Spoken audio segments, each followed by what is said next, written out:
We have some people slowly kind of coming in, but I just wanted to say thank you for joining us today evening, even for you, Susanna. It's really nice to start this week and maybe in many ways wrap up the conversations on libraries with you, with Asia Art Archive, and with Mobile Library. It's like a three-level powerhouse, I think, that we're going to get an insight into.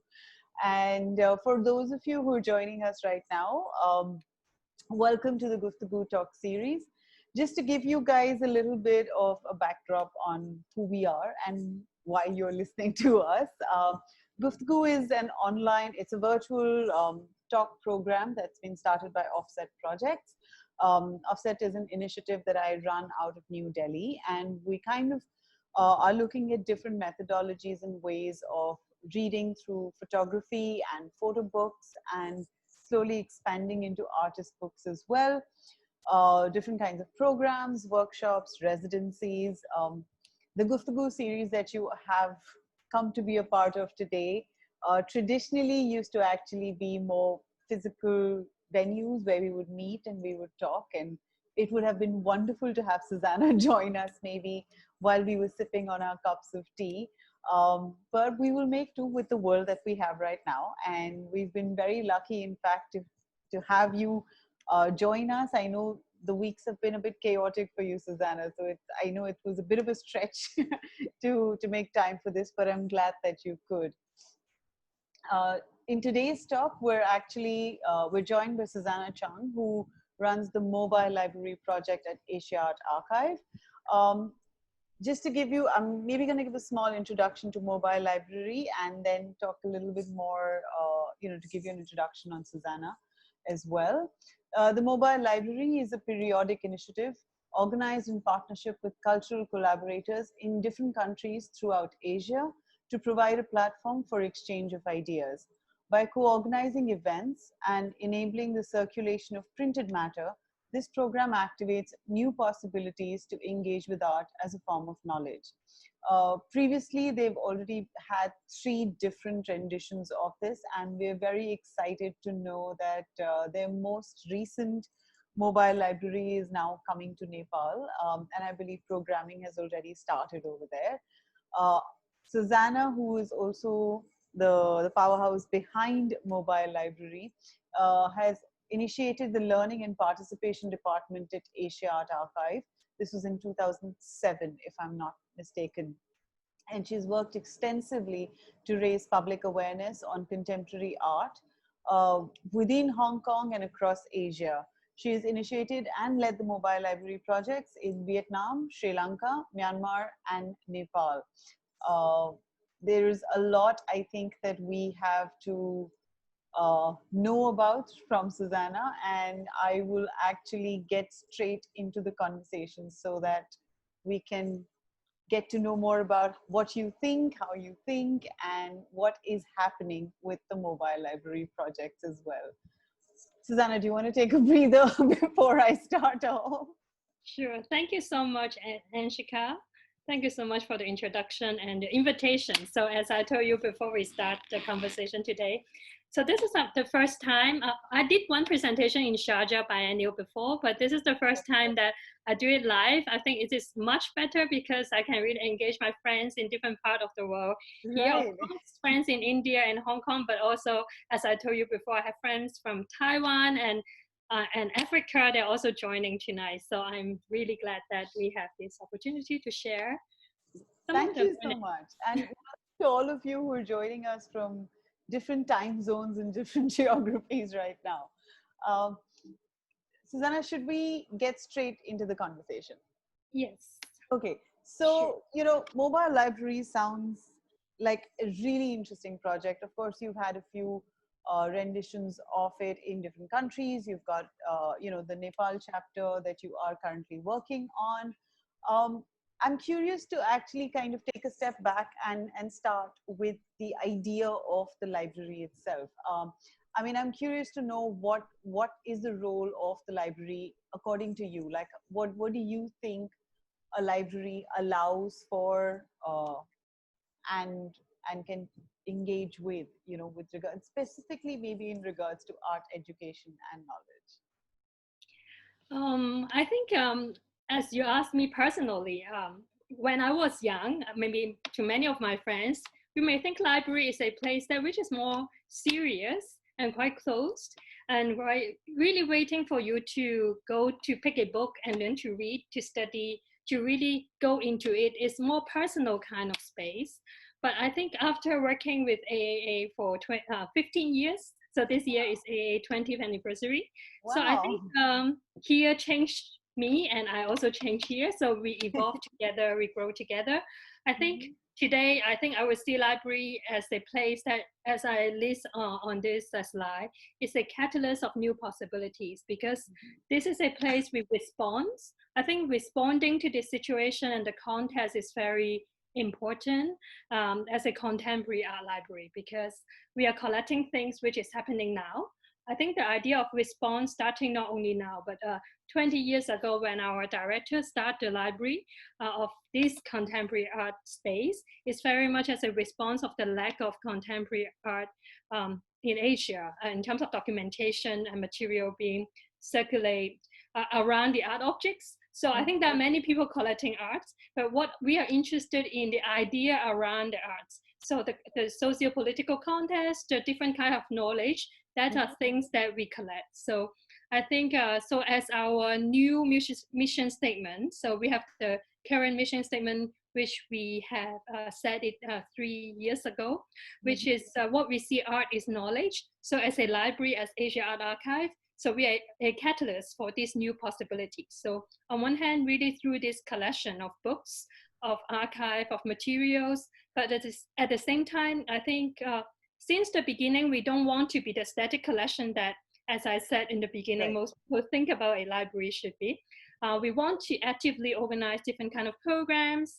We have ideas journal, like an article online. We have different tools to really activate the content of it, and also build community. So this is a place, a platform to bring people together as well. I'm so glad you mentioned that, because very often, one might have access into a library physically, like they might be able to go enter a library, but once you are there, and more specifically, I think if you're talking about like in art-based libraries that engage with non-art-based communities, let's say, the programming always helps in finding common ground, as moments from where you begin to develop relationships together, in the art space. And very often libraries do exist, but there's no way and there's no program in interaction, and that then just becomes really sad, because you have a great resource and you have someone who might actually be able to interpret that resource in their own personal life, but there's no connecting point sometimes in the middle. And I mean, you did, we've previously, in our previous conversation, actually, we've discussed a little bit about the programming that you guys do. And maybe I'll approach that a little further down the conversation. I did want to talk to you a little bit about, you said that for you, the socio-political context of how art is engaged with or understood is very important. And I do know that in the creation of mobile library, these factors have also dictated to a very large degree the shape that the library has taken, over the last, how many years? I think 2011 was your first library setup, right? Yes, so this is the 10th years that we Yes. have mobile library. But we don't have it every year. We really do it, as you said, as a response to the context, and when there is a opportunity that happen, when there is a need. Because when mobile library started at the beginning, it was 10 years ago, when a 10th anniversary. So it's me and our librarian just sit here. I remember during a lunch hour, then we just sit. I said, oh, the colleague is called Linda. I said, oh, Linda, is there a way that we can really bring our collection out from Hong Kong to really reach out to different parts of the world? So that was really a conversation like this. Then, of course, there's some members in the team also think that it's impossible, right? Library, our role is to keep the thing inside and keep it here, let people come to use it is already very generous. So not to say we need to bring it out, but what if we are doing it? How could we do it? So I think that was starting from a conversation like this. So at the end, we decided to go to places which has the need of this limited access of contemporary art resource. So then that was the beginning 10 years ago. Right. And I mean, I just wanted to understand, so when you say to realize, you know, where there was a need for this, I mean, how do you decide where there might be a need for a library? And you know, I have to say, I mean, we have a very tiny photo book library, but even within that, every time I have to take the books out to where I know there's a large audience, even I get a little anxious about, you know, because there is going to be wear and tear in the books, and of course you guys have a very, very intensely researched archive, you know, and to even, like your colleague said, you know, to even take the archive out and suddenly make multiple libraries out of it, geographically, actually, when you think about how these libraries are to be created and sustained, what are the concerns that come up in your you know, what is there on your checklist on that front is just what I was curious about. I think only the first one we need to think, and for the other one is more like it's a response. So maybe I can show a slide that really can look at the mobile library project. So we always work with local partner. So when we have the idea for the first one, we just think of, oh, where is the place that which we know and we have a local partner and they would like to host a mobile library like this, and which they also have the need. Then we know that in Vietnam, there is an independent art organization called Stand Arts. So at that time, the director is Zoe Butt. And we contact them. We learned that in Vietnam, it's because of the censorship issue, even artists in this time is still very much lacking of the contemporary art resource in terms of reading. But in Stand Art, they have a small reading room. So because of that, at least our partner organization have this interest to promote reading in the art community, but they are still lacking of books. So because of that, we find this like-minded organization. We just start it as a trial. So that's why at the beginning is when later on we can go through different edition. For this, it's very much like an outreach project. It's an art project. But eventually, when after the first one we do, then there are collaborators in Sri Lanka. So Wrecking Leaves, who is a book publisher who really promote the book publishing in the South Asia, in which they have the interest to start an archive there, the Sri Lankan archive for architecture, design, and arts. So in which we think that is meaningful. On one hand, we can circulate, but at the same time, we can support a new initiative. So because of that, we support and we collaborate. And then later on, we learn about Myanmar. In Myanmar, there is a lady called Natalie Johnson, who is the founder of this new organization called Myanmar Art Resource Center and Archive, in which she's really young and she would like to start it just like 20 years ago when our director started AAA. It's very much lacking of Burmese material in the collection there, or in the city there, in the country there. So because of that, we support, we collaborate. So the project keep evolving, but as I said, this 10 years, we didn't keep moving. I think we stopped for 3 years. And then not until this year, we met people in Nepal. We understand this is the right place to really continue this project. So it's not meant to be, okay, biennial, every 2 years we have to do it, find some place. So very much as a response. Right, thank you. And when you do, let's say you guys did decide on Vietnam, you know, there are issues regarding censorship, there are issues regarding political conversations around sexuality that are definitely a taboo. So there's so many other aspects that come into play. Of course, the taboo around these particular subjects impact the creation of art and the understanding of art as well. But they also have a massive influence on adults, on children, on society in general. And invariably, art has been a medium that can bridge that, and kind of navigate through taboos or censorship that has existed previously. However, when you decide to kind of create a library, one can't really go as underground as the art spaces otherwise can.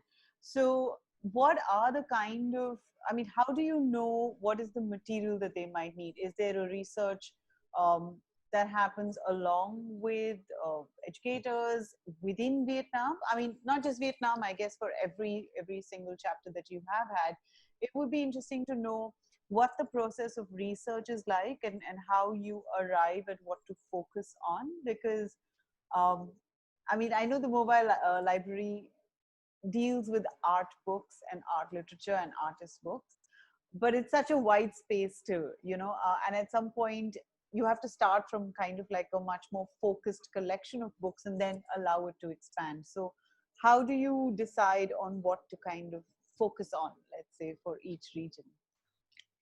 I think the whole process, no matter the programming or this composition of the library, or even the forming of AAA itself for these 20 Right. years, is learning by doing.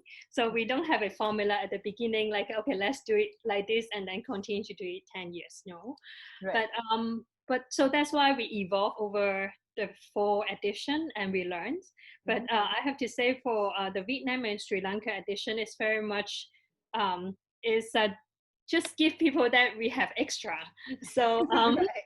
for a mobile, for a library at that time, because we don't even think of getting let's say sponsorship, because we think that, okay, just send some books and do some program in a Right. very, very simple way. So at that time we just find Asia Archive, sometimes we have book more than 1 copy, so then we put together a library. At that time, I believe at the beginning we just have, let's say, 200 books. Okay. But now in the coming year, I think coming edition for Nepal, in the coming year, we're going to bring 500 books there. So what changes is in the 3rd edition in Myanmar, in which we add a research element into that. So unlike the first 2 different edition, in which we just work with the partner through email. At that time, we don't even have Zoom. We may have 1 or 2 call, but it's very much rely on the local organizer to really propose the programs while we provide them with the resource. And we just talk like this. But starting from the 3rd Myanmar, I do the research there with the local organizer, because the local organizer at that time, she is very green, and the organization is in its infant stage. It's just started. So we do the research together. Then through the process, I learned that in fact there are different interests of different theme of books because of that, and also especially there is a lack of these kind of books. And in the first 2 editions, we just bring the books there and then we get it back to Hong Kong.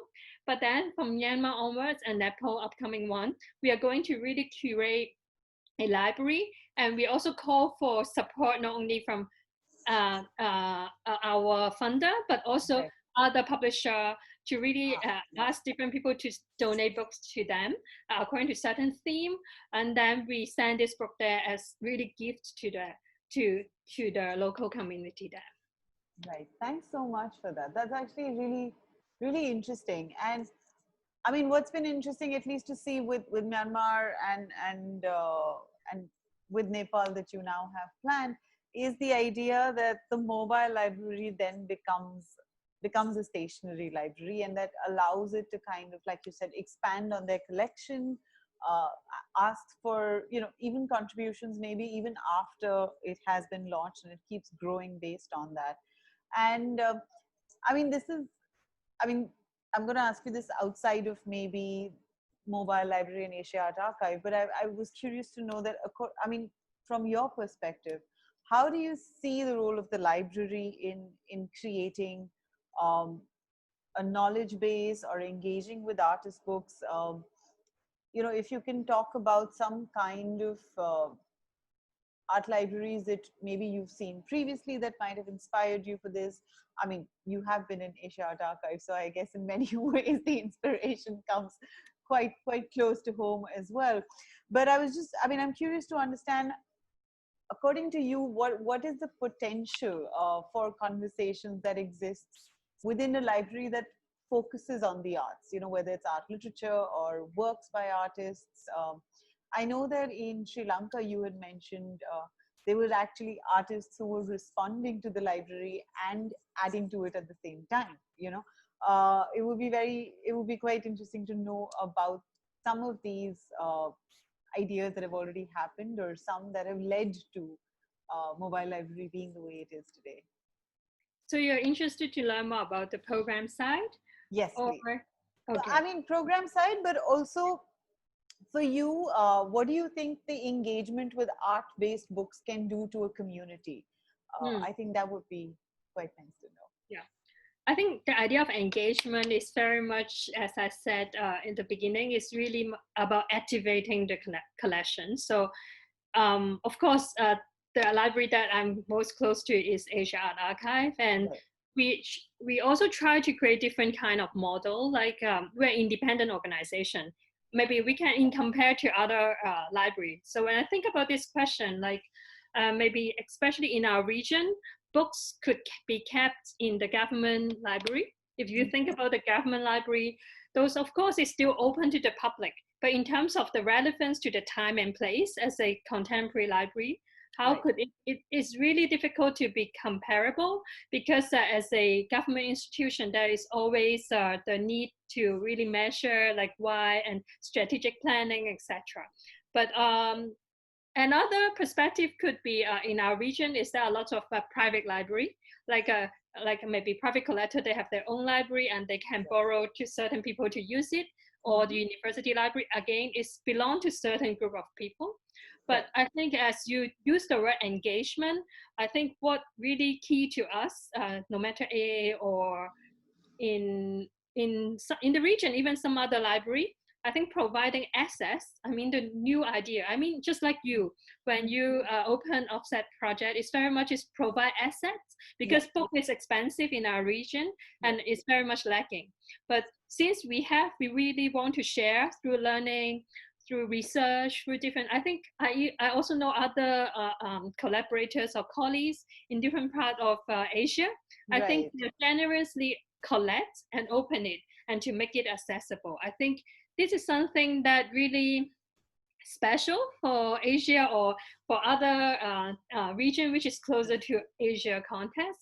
Maybe because in the history, like for example, the idea of museum and library is very Western idea originally. It's a really like a more like a nation states kind of forming, building, etc. So, and it's very much well established in the West and America. So it seems to become normal to be accessing information like that there. But this is not the way that in our region do. So I think maybe a lot of private collector, private libraries that do happen. So I think maybe access is one of the key in order to have engagement. First, you need to allow accessibility, accessible, make it.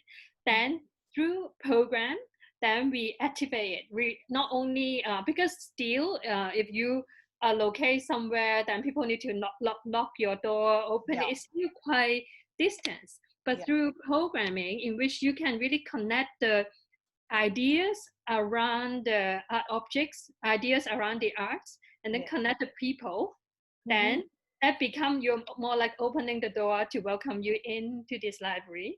I think this kind of welcoming is really important as well. Yes, thank you. You did mention, like, in the different formats of libraries that we do have, that the government library, which, I think I don't know much about like all over Asia region. I can say that the government libraries are the libraries that we grew up knowing about when we were very young, and they, for the longest time, I think they were the only resource that we did have, the only access to a library that we did have. And I think over the last couple of years, even for me, because I've been thinking about what the library needs to contain, and I mean, you become a little more conscious about what you were exposed to when you were young as well. And you realize that in ideas of how it's not really about, just putting a bunch of books together in a room, which is when we're the outsider walking into a library, that's how we tend to look at it. and today, I mean, I know that when I'm selecting the books that would go into the offset library, there's so many questions on representation that come in, because every library has its own focus points, right? I mean, um, whether it's gender-based representation, whether it's representation of genre, whether it's representation of ideas and voices, geographical representation. I mean, there's so many different things that one does need to consider, which unfortunately in the libraries that I saw when I was very young, which were mostly state or government run, uh, did not necessarily, I feel, think about it, and I mean, I'm curious to know. I know that these are, of course, ideas that do echo with Asia Art Archive and with the mobile library. I was curious to know, how is it that you ensure that there is that representation? Because again, there's a massive volume of books that are required to then bring in a balance. But are there any particular things that you have to keep in mind, or is it part of research? If you can explain that process and journey, that would be really nice. In the process of collecting, again, is also learning by doing, the whole organization. We, in the first 10 years, I think some of the audience who joined this talk may know that AA has researchers in different parts of Asia. So in the first 10 years, we start from having researchers in Hong Kong, China, and Taiwan. Okay. Then we have researchers in other parts of East Asia, like Japan, Korea. Then we have it in Philippines, Bangkok, and then we have it, and then we have one in India, Sabi, and then we even have one in Pakistan. So in the first 10 years, is the way we collect is very much because we are at that time. I think we are one of the very few, maybe the only organization really focusing on collecting contemporary art in Asia. So we really send representatives in different regions, and to really know the people, know the context, really go into different single exhibition to collect the books and then ship it to Hong Kong or bring it to Hong Kong. So we use this way to collect books and to build a library at the first 10 years. And then I think the changing point was in the around 10, 11 years. We have the new head of research and program who joined us, in which we also revisited the whole acquisition process. And also we also reflect and respond to the time that we are in, which is very different from 20 years ago. So 10 years ago is different from 20 years ago. What is new is we have internet. Like many artists have their own website, they have their own Facebook page, IG, etc. So the way we respond to contemporary art should be different. So because of that, the research team kind of we develop, like we think about the structure. And then now what we did is we have a library team. The library team continue to collect this kind of published material, but because we have already established different kind of relationship with different part in the region, so sometimes we have exchange of books. We still go to get books sometimes, but we do less as before. But the research team focus is very much on develop research project, which help to locate important time period which come before even year 2000, because the things after 2000 we have more comprehensive, right? But before, but because contemporary art start right before that. But also recently we also have, because there's still a lot of things you can do. Recently we have something called content priorities. Basically those are themes that really guide the way we collect, guide the way we do research, and guide the way we program. Because these are, we think that we locate these 5 themes, which is very important for the art history, for us to construct the art history in the region. So which include so exhibition history. We think looking into exhibition history, which can help us to really think about the history of art in the region, and also pedagogy, the way teachers teach, like many artists really influencing other artists teaching and learning, and also performance art. performance art is a very important art form, but because of its temporary nature, but which is really important to Asia because of the censorship context. So many artists really use the performance as a key form of expressing. But how could we collect them is something that we really care. And women in art history, as we all know, women is very much underrepresented in the art history. So how can we really balance this voice to think about gender? And also innovation through tradition. Like sometimes people really separate traditional art and contemporary art, but especially for, I think not only for our Asia region, for other part like Africa, I think many other part of the world, art history not born like suddenly after not only have the Western kind of art history canon, because for us we have our roots of tradition, and many contemporary artists are using contemporary way to innovate, to recreate the tradition. So this is also another theme that we really care about. And one last one is also very important one is complex geography, because in the past maybe we may look even ourselves, we may think, okay, researchers for Taiwan, researchers for India, like we really bound the arts in the geographical zone. But in fact, in contemporary world, like artists do travel. So that's why sometimes we even look at project, for example, we have a project called London, Asia.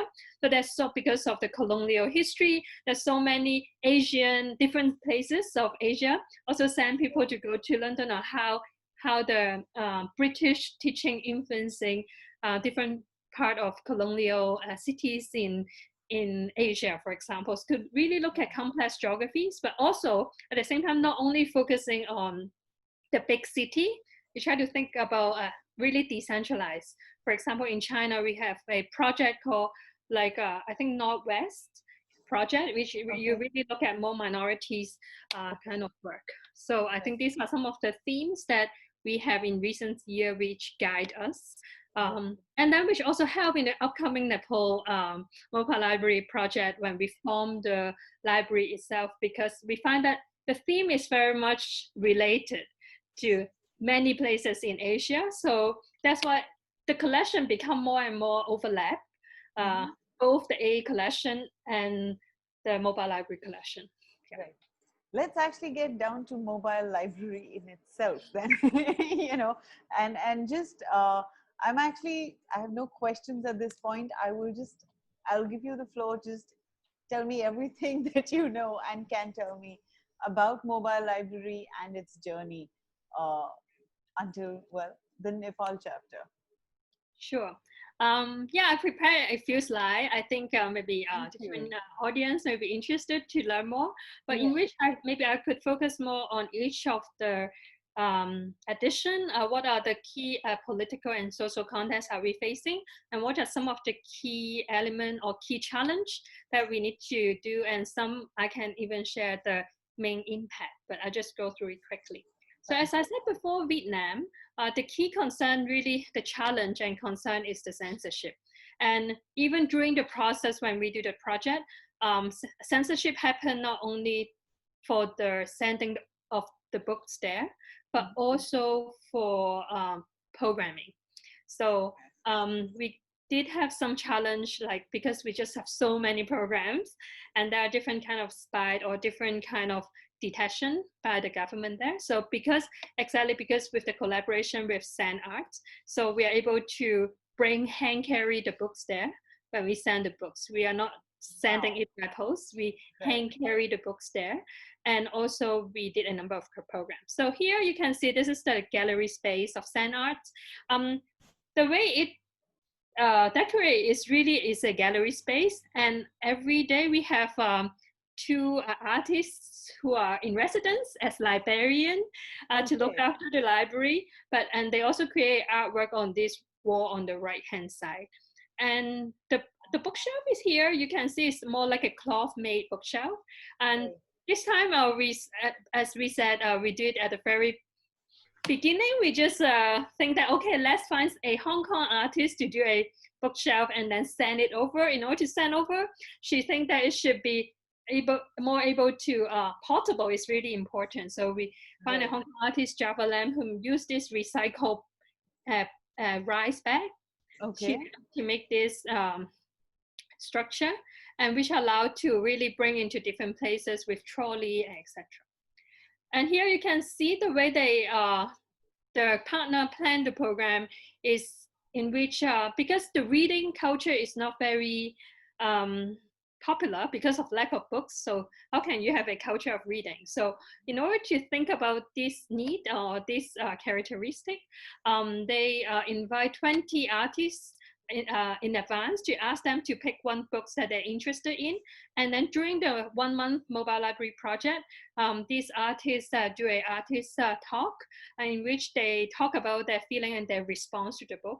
And some of them is just a talk, some do performance, some do different kind of interaction. So through artists, I think we always work with artists. They really is a good kind of connector between the book and the audience. And audience, of course, they can have direct interaction with the books. They have reading group, and also they also bring the books to different settings like Right. cafe or school, etc. But I have to say, as I said at the beginning, when we do the project in Senate, the key is really create different kind of discourse and in different kind of settings. It's more like an outreach project. We learn in the process, and this is our first time. I think the second edition is very important in the sense that really establish some of the foundation of the work that we are doing even now in Nepal. So for the second edition, we do the project in Sri Lanka.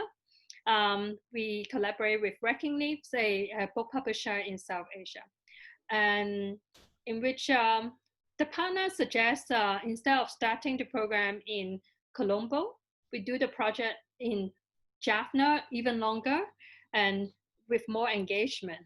Why Jaffna? Because of the civil war. Basically, Jaffna is a very important site for the war, but at the same time for this public library in Jaffna, the whole library was really burned down during the war and rebuilt. By having a mobile library there is have another meaning and connect to the context. At the same time, and it is not really in the city center, so the standard of living is lower, so which also allow artists from other part of Sri Lanka to come to here to really use the library and spend time there. And the key partner of this project is really the University of Jaffna, the Fine Art Department, Fine Art and Art History Department, in which, because Dr. T. Shanatanan, who is the key partner, but also a professor in this university. And what is important is that they find a site which is next to the school. So and in that way, no matter the student, but also other artists can also use this space. But at the same time, they have a big site. It is an old missionary site, and someone kind of borrowed it to them during the 1 month period. And then what is interesting is they make the whole department to have art class inside this garden. It's inside this mobile library. And basically, no matter you have drawing class, sculpture class, and different kind of class, the teachers are asked to really need to engage the students in this library and in this space. Because of changing of the way you learn, the way they learn become different. And then at the end, you can see that, for example, this is an example. So because last week, I think last 2 weeks, we have a talk by, this is Dr. T. Shanatanan, who share about one of the work that the student did. Because students are asked to produce artwork during the process, and students are more open to other geography, more sensitive to different aesthetics. And for example, in this, I think it's figure drawing class, but the student can try to use some ink, or some collage, and they experiment so much because the collection of books are really from different parts of Asia. So that's why they have different kind of reference point. I think the project changed the way students think, or teachers even think about education, because I think the original teaching methodology could be quite lecturing, like teacher center instead of student center. But through the project, the whole process is very much student center. It's really, even you do a sculpture class or landscape class, come to draw this environment, but try out different kind of methodology. And then the project, apart from changing student perspective, I think another key impact is that now the curriculum also changed. So in the past, in the art history department, they just focus in the only India and Sri Lankan art is included in the art history in the region, but now they include Pakistani arts there. So I think the change is important, but also now they also change some of the way they teach inside the classroom, because as I heard from this Dr. T. Shanatanan, he said that there are students who experienced the project at that time now come back to become a teachers in the university. So the way the teaching methodology also changed, and also because those are, as you all know, in university time is very much is the time you develop your foundation of seeing. So the mobile library is more like a window for different students to really see the world. So we can still see some of the trace of the younger artist development there. Yeah. Although we start in Jaffna for 1 month, but we also spend one week in Colombo, because in Sri Lanka, in terms of heritage preservation, archive is very important because of the long engagement in the Civil War. So in this talk, we bring in people not only in arts, but in photography, in also like architecture design in this preservation heritage talk. So I think the significance of this project is the project become a seeding grant for the Sri Lankan Archive of Contemporary Art, Architecture and Design. And in the process, I think we really like what Dr. T. Shanatanan said. He said that on one hand, the books come there in which people need to activate it. But at the same time, the book also activate the people, because of the book people change, people teachers also end up going there. But at the same time, even us at SAAA, so we are not only bringing the thing there to change the place, but they also change us, because in the process we learn more Sri Lankan art. And this is a platform of exchange, because in the process we can collect books from Sri Lanka, because when this Sri Lankan archive starts, they ask every artist or different individual to give them books. I always give them 2 copies. So 1 copies go to their archive and 1 copies go to AAA. So the representation of Sri Lankan collection at AAA also improved through the process. So in Myanmar, as I said before, we need to do our research with the partner. So which is really good, because which allow us to really learn to different contexts. But what we really want is to, how can we connect with more communities? Because as we know that different communities, if you rely on one partners, that's very much tied to the relationship there, right? But because we have, we go to almost 30 different art organizations, meet different individuals, so art school and etc. Then we are able to really talk about the project to different community. And in which I think the visit to the university is really important, because we are told even by the partner saying that it's impossible for you to do a project in this government university, because they're very traditional. What they teach is very conventional kind of art. But I just asked them, oh, can you please just let me try? Because in Sri Lanka, we have done this, and that is impactful. I really want to do. Then they just send me there. They don't even come with me, because they just do it. It's impossible. But then I go there. I just bring very simple, you know, the the insurance agent, in which they just bring a folder and then and really introduce. I just bring a folder in this way to introduce the project, introduce the impact that we have in Sri Lanka to this professor. So this is really the setting. So the dean is sitting there, and I remember so clearly after my presentation, the dean of the art department saying that, oh, whatever Sri Lankan can do, so can we. So it's a surprise, not only to me, but when I leave this room, I go back to see the partner organization, Marka. They said, Right. what? It's impossible. How did that happen? I think the reason behind why it is possible is because we bring in a very similar reference point. We didn't bring in a project that, oh, this project has done in London. Try it, right? We bring in a very similar cultural and even the context is very similar. I mean, the political, the social, the educational context is very similar. We show that it is possible. Then, because of that, we are able to bring the mobile library project to Yangon, as even kick off the whole project. And here you can see, similarly in Myanmar, because of a censorship, is very much lacking of books, and students very much engage in the reading. And this time, even in Sri Lankan time, we no longer ask the Hong Kong artist to do a bookshelf to bring it there. We engage the local. We also learned that it's important to build some, even use the money that you need to commission an artwork, an artist's bookshelf from locally. It could be much cheaper, and also you can also really create something which is more able to connect with the local.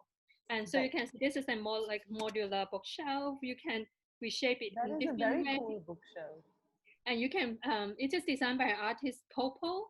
It's a performance artist in Southeast Asia. It's very, it's a self-taught artist. But he created this way so that when the mobile library, not only in university, but go to different independent art organization, it's just make it flexible.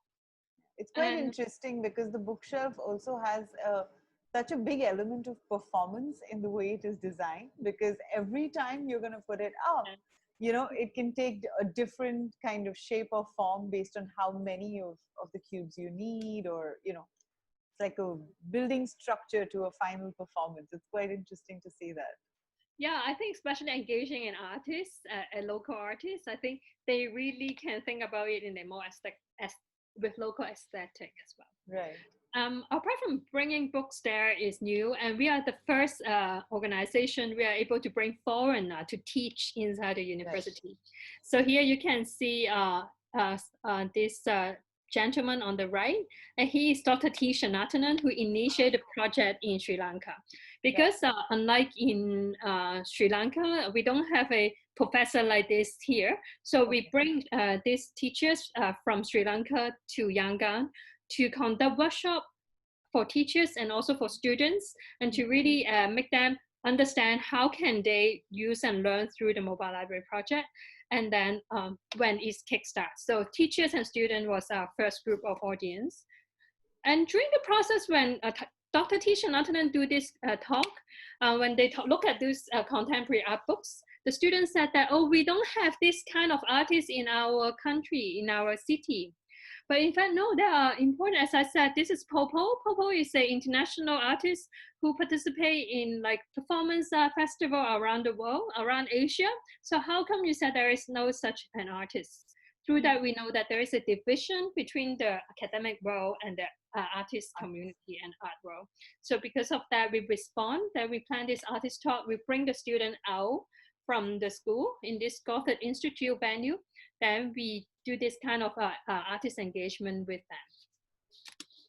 And then the mobile library travel to different places around the city with even small workshop, different alternative space can also bring the project to do different things there. So similar to Sri Lanka, we learned the importance to decentralize the project. So the project also go to Mandalay. In Mandalay, we also go to different university. We will go to their university, but also go to different alternative space there. And since that is the beginning of MARCA, the Myanmar archive, so we have an archive discussion. We bring in Clubhouse Initiative in Bombay. We have Asia Art Archive, Sri Lankan representatives, so different speakers to really discuss with the local art community about the meaning of having an archive there. Again, it become a seeding project. And what is interesting or what is new to this project is that because as we know, the language is not English is not I was come. actually just going to ask you about language, so I'm so glad you've got to Yeah, I discuss. think both Sri Lanka and Myanmar, the language is, it could be an obstacle, but since most of these books are art book, so we have so big images. So what we could think of is to create this kind of small synopsis, like a summary of the books, and we stick on each book. So as long as the student or the audience can read briefly about the books, understand, then they can engage with the image. They're influenced by the image. But of course, Right, when the books go to different kind of alternative space, maybe more reading would be involved there. right, right. So here you can see a summary. As I said at the beginning, it was an outreach project. Then when it is in Sri Lanka, it is it's catalyzed a new Right. archive, but it's also is an exchange because we bring back books. And in Myanmar, we also exchange, we catalyze, we build infrastructure, we build community, because that is the first time we engage so With the many artists organizations, also, yeah. because we talk to everyone. We hope that the mobile library is a project to connect, to bring people together. And this is very much the way we do this time in Nepal. Yeah. Right. Thank you so much for that, Susanna. That was actually really interesting to see, especially with the methodologies that you have taken to engage artists and readers. You know, like, so, like you said, invariably there's a big divide between those two worlds. And because they end up being so separated, I think even for readers, when they do think about art, they always consider it like a different world that's separate from their lives. And I think, you know, just really small things that you've been talking about, you know, like small things like the synopsis, bridging language, bringing in artists to actually, you know, talk about participation. Artists becoming librarians is something that I was completely interested in the minute you spoke about. And I was like, actually, because even as artists, very often, you know, one does get to travel or engage with the art fraternity, but when you're talking about like the history of art that is actually there in books, or regional art that, you know, sometimes we are not even accessible to, so the library becomes, it really becomes like a lab, you know, in many ways. And I think that's really exciting. And with Nepal, I know that you have had the time to in fact engage a lot more with the academic side, while books are, you know, I mean, I don't know actually when and how you'd be able to kind of get this functioning, considering the current quarantine that's all over the world in many ways. But it actually is very encouraging to know how one can bridge these very far away worlds through extremely simple methodologies.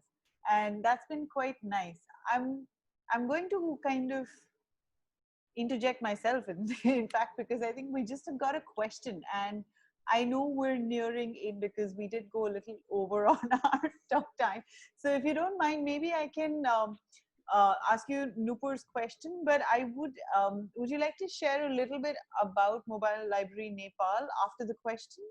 Sure, of course. Yeah. Okay. Thank you so much. So Nupur actually says, thank you, Susanna, for this wonderful presentation. You spoke about how AAA has built sustained relationships with different geopolitical contexts that impacted the art discourse in the region, with an example from Sri Lanka. The long-term engagement also asks for adaptability and responsiveness towards the context. I was wondering if you could elaborate a little bit on the ongoing project in Nepal and how the pre-programming is shaping the project, especially in the current context of the pandemic.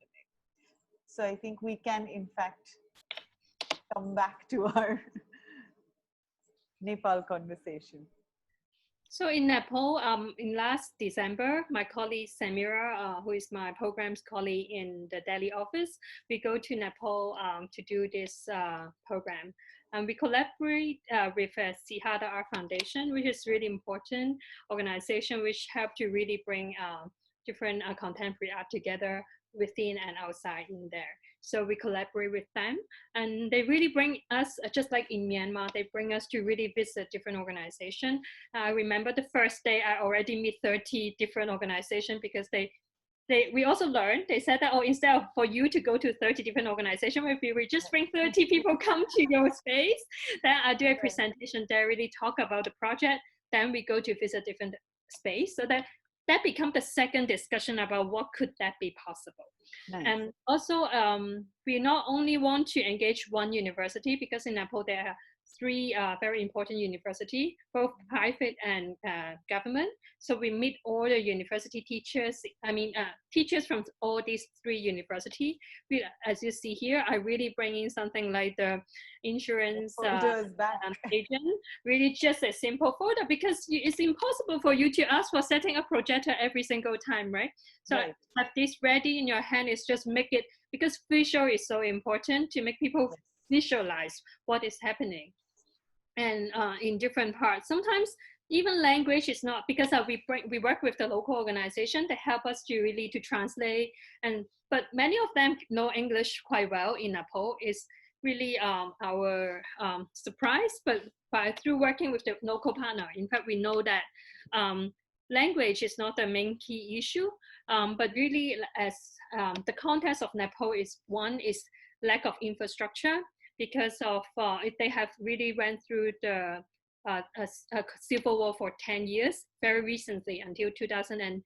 I think they just finished it. And even after finishing it, there's so much censorship issue. There's lack of funding. There's no government organization really funding arts, apart from tourism. And also, I think the other key is really because of the earthquake, flooding, all this natural disaster further make this place more difficult in terms of building physical infrastructure. So that makes bringing the mobile library there become very important. But in fact, they are not having the contemporary art resource, because when we talk to them, originally, in fact, there are many private library or collectors or even museum. They have libraries, they have books, but because of the earthquake, they just pack every book, like all the books, into boxes. Right. So that's why one of the projects that we respond is, why don't we ask them to unlock this library? We open it. So we want the mobile library as a project that we want to encourage more libraries or more museum, private collectors who are willing to let us open the library, at least during the period of time that we are operating in this 6 months, February to November. But maybe after they experience it, they may be more willing to open it further. It's a step-by-step kind of invitation. But also, as you asked, and also as what Nupur asked, is that because during this program, we also plan university program. We plan to work with different independent organizations, women empowerment organization. We also plan to work with artist-run space, really a lot of organization. And not only in Kathmandu, the big city, but Janakpur, because it's very close to India, but maybe because of its location, it's very much further lack of support. So we would like to use this project to bring people within the whole, the country together, to bring in, because of Janakpur, they have very long history of tradition, like painting and different kind of craftsmanship. But students in Kathmandu basically know nothing about Janakpur. When I do the visit there, Janakpur students really very much lacking of this kind of artistic teaching as well and learning as well. So because of that, we respond. We do first time do a student fellowship program in which we will select about 12 students from Kathmandu, in which they need to plan educational programs with us for young people in Janakpur, in which they will go there to deliver programs. When they go there, they will acquire new skills from the Janakpur women and different kind of craftsmen, and then bring the skills back to Kathmandu and then teach their fellow students in Kathmandu. I think this kind of experience is, in the past, in AAA, we also have a learning program for students, in which we also do program by young people for young people. So I think I also embed this idea into that. So this time we not only engage teachers, but I think this students' engagement is letting them to become the agent of connection is the key. And it's But so, I mean, it's so beautiful though, because very often, because in many in many manners, the kind of medium of knowledge that we do receive as far as art is concerned has invariably been from a very Western perspective.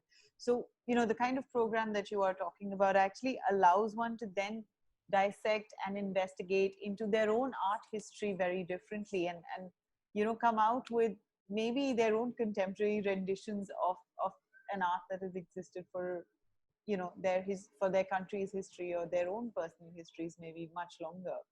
And I think that's really amazing. I just wanted to kind of say that. But yes, please do tell us more.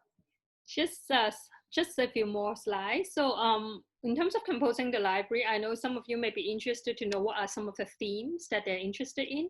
So through the research trip, then we learned that these are some of the themes. As I said, innovation through tradition is really important there. Women in arts, art in the time of crisis, as you see, like they have go through so many natural disaster or even different kind of wars. So art is very important to play. Also art and activism, alternative space, archive, and indigenous people. When I talk to Nepali artists, they said all of us are minority because they have so many different kind of communities there. Right. Art history in non-Western perspective, and through the process, we hope to engage some scholar to write arts history or write some articles on Nepali art, so that the history is very we can bring in other perspective apart from Western American focused one. Labor, migration, and etc. Just now, Nepal asked us about the pre-program. As we plan to start the program originally this December, we have a few Sky meeting with university teachers again after we got the funding from FFAI. So we are excited to talk to them, but as you all know, we are facing the pandemic situation. They tell us that in fact, they already need more resources to teach now because in the coming semester, they're going to teach online. They just don't know how to face the change. They need the resources, etc. So as we know that in fact AA already is a platform, especially if you teach online, you don't need the physical library because we are still composing the library. Especially now we are asking different publishers to send us books. That really takes time because of the pandemic. Some of the shipping cannot come. So that's why we originally planned to send the book in September. Now need to send in November. But we use this time to really cultivate the relationship with teachers. This we learn because in the past we don't have programs before. We just have the program within the program, let's say 3 months or 2 months. Students just get warm up, then it's end. But now if we already had this kind of warm-up program, we're starting to have it with teachers. For example, we have a learning session about AAA collection. We really tailor it for different university teachers. That is helpful. Then we also bring in Dr. T. Shanatana, who do the sharing session with the teachers there. So of course, what he suggests is, again, it's not cookie cutting model.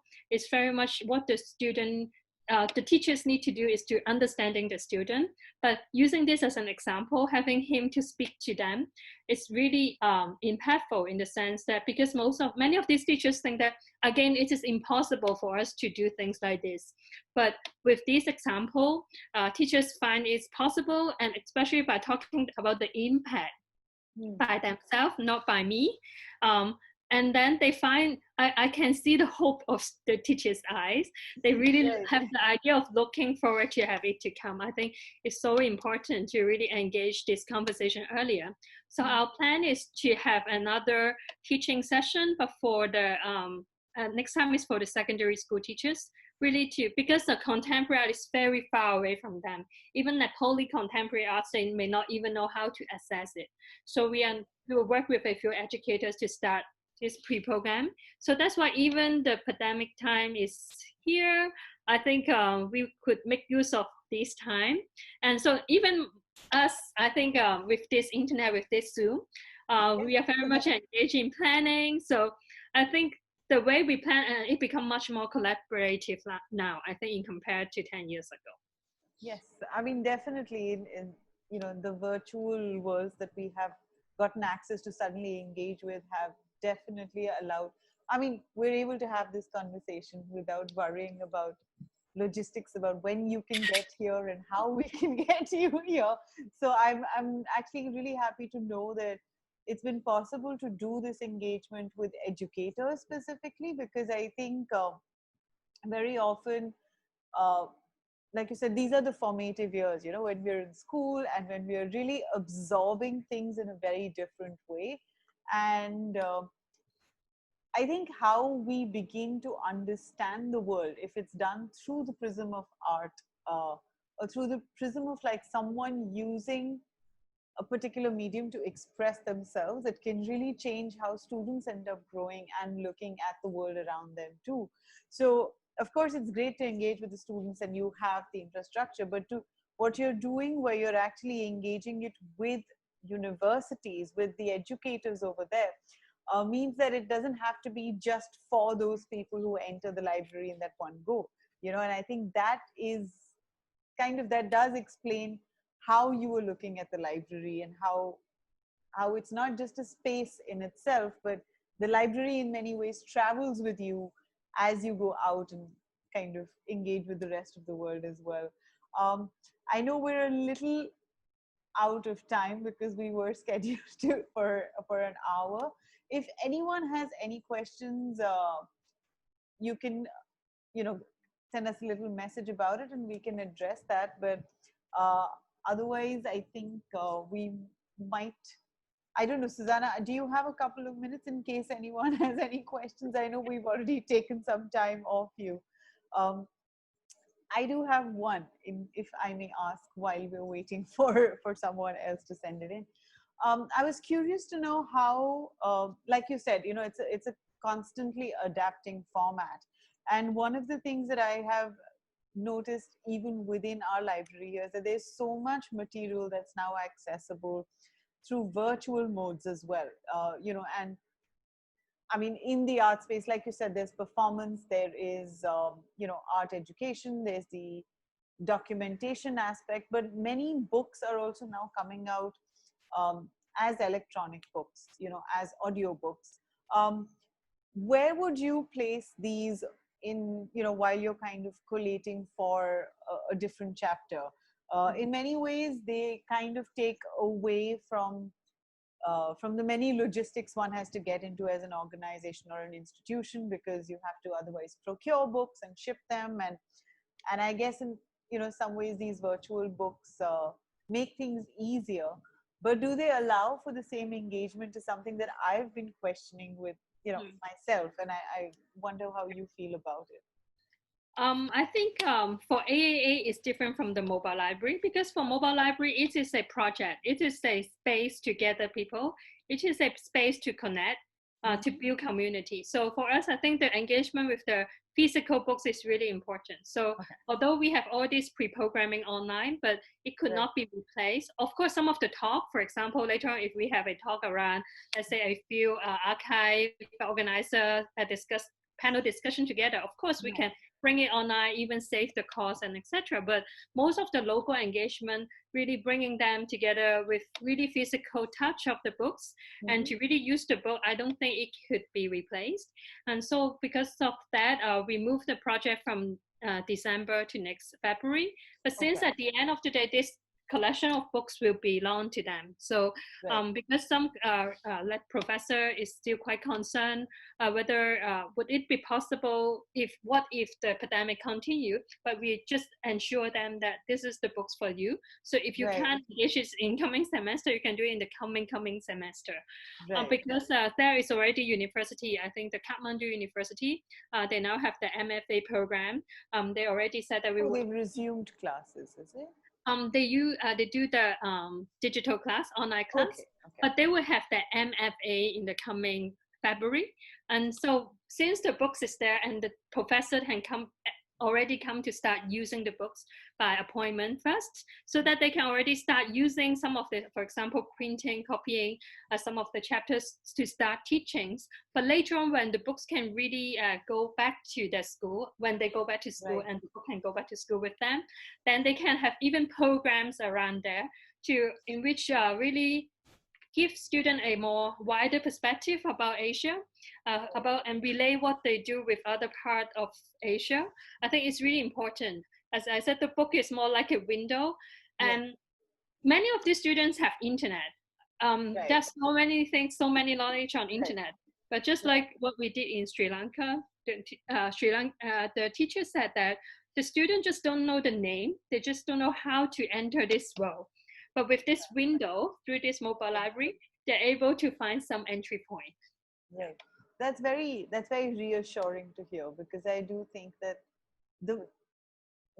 there's so much more that one cannot put into tangibles that's obtained from just being in a physical space where you're surrounded by books, and you actually choose to pick up one and get lost in the world of that one book and what it has to say. So it's very reassuring to know that there is no replacement for you for for the tangible as well. I think we're going to wrap it up on that note. Thank you so much for sharing your thoughts and for sharing so much material with us. It actually did help to look at your previous chapters. And I mean, I have to admit, I'm very excited for the Nepal chapter of Mobile Library to come up so soon. And I'm hoping I can travel there soon enough and also be there and physically engage with the books as one should. Thank you so much for such a lovely chat. Thank you, Anshika. Thank you, and have a lovely evening.